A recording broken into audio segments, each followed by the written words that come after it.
So hello everyone, कैसे आप सभी। उम्मीद करता हूँ सभी बढ़िया होंगे और अपनी पढ़ाई लिखाई अच्छे तरीके से कर रहे होंगे। तो चलिए मैं दिखाता हूँ कैसे गया मेरा डे 29 ऑफ टारगेट सीजीएल 2024। तो सुबह उठ के मैंने की एक्सरसाइज। अनफॉर्चुनेटली मैं ज़्यादा सुबह नहीं उठ पाया, जो मैं वोकैब सेशन करता था सुबह, जिसमें मैं अपना वोकैब का रिवीजन करता था और आई शुड से कि वोकैब याद करता था। मैं वो सेशन मिस कर दिया क्योंकि मैं लेट से उठा, और क्योंकि बीच में मैंने काफ़ी मिस आउट किया। दैट्स वाई कि मैं थोड़ी वो हैबिट चली गई है और इसी वजह से मैं थोड़ा सा लेट उठने लगा हूँ। दैट्स वाई मैं वो कैब का सेशन डेली बेसिस पे नहीं कर पा रहा हूँ।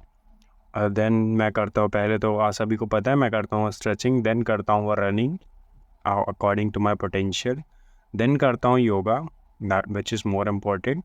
और रनिंग भी सभी के लिए इम्पॉर्टेंट है, whether it is a girl और अ बॉय, क्योंकि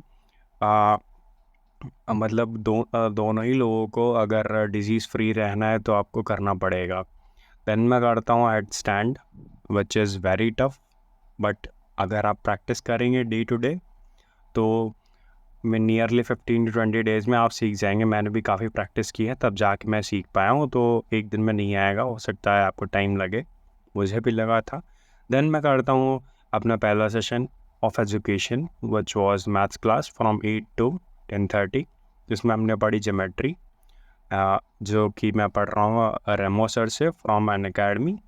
अभी मुझे ज्योमेट्री ज़्यादा उनकी समझ में नहीं आ रही, क्योंकि बाकी सारे टॉपिक्स तो मुझे अच्छे से समझ में आ रहे थे, बट ज्योमेट्री में थोड़ा सा कनेक्ट करने में टाइम लग रहा है, बिकॉज़ वो शॉर्टकट्स थोड़े ज़्यादा बता देते हैं और इसी वजह से आपको नोट करने का मौका नहीं मिलता, तो आपको थोड़ा सा कंफ्यूज हो जाते हैं कि यहाँ ये कहाँ से हुआ, वो कहाँ से हुआ।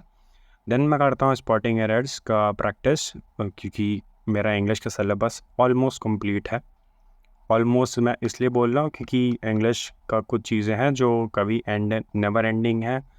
सो जैसे वो मॉडल्स हुआ और प्रपोजिशन हुआ, इस वजह से मैं ऑलमोस्ट बोल रहा हूँ। देन मैं करता हूँ इंग्लिश प्रैक्टिस बैच की क्लास, जो कि मैंने की 4 to 5:30।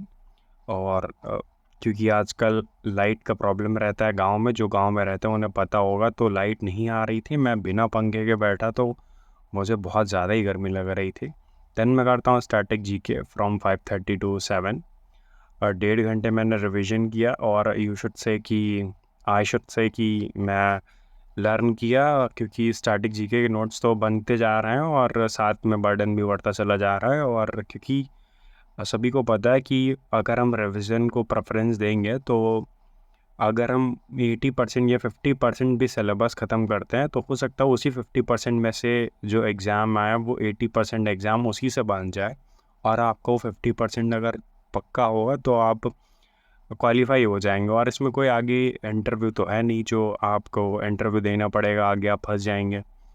So that can be a possibility. इस वजह से आप साथ में रिवाइज करते चलिए, जो याद कर रहा हूँ सब पुख्ता करते चलिए। देन मैं करता हूँ reasoning practice from 8 to 9। Reasoning her exam के लिए इम्पॉर्टेंट है और बहुत ज़्यादा स्कोरिंग सब्जेक्ट है, सभी को पता है कि रीजनिंग एक ऐसा सब्जेक्ट है जिसमें आप डेली अगर 1 घंटे काम कर रहे हैं डेली, तो आप एग्ज़ाम में फुल स्कोर कर सकते हैं किसी भी एग्ज़ाम में। देन मैं करता हूँ मैथ्स प्रैक्टिस फ्रॉम 9 to 10:30, और 10:30 पे ही मैं अपना सेशन आप ओवर कर देता हूँ, बिकॉज़ 10:30 पे मैं सोने चला जाता हूँ और 11 o'clock तक मैं सो जाता हूँ, अपना थोड़े जो नॉर्मल चीज़ें ख़त्म करें। तो उम्मीद करता हूँ व्लॉग आपको अच्छा लगा होगा। If you like the video please like and subscribe the channel.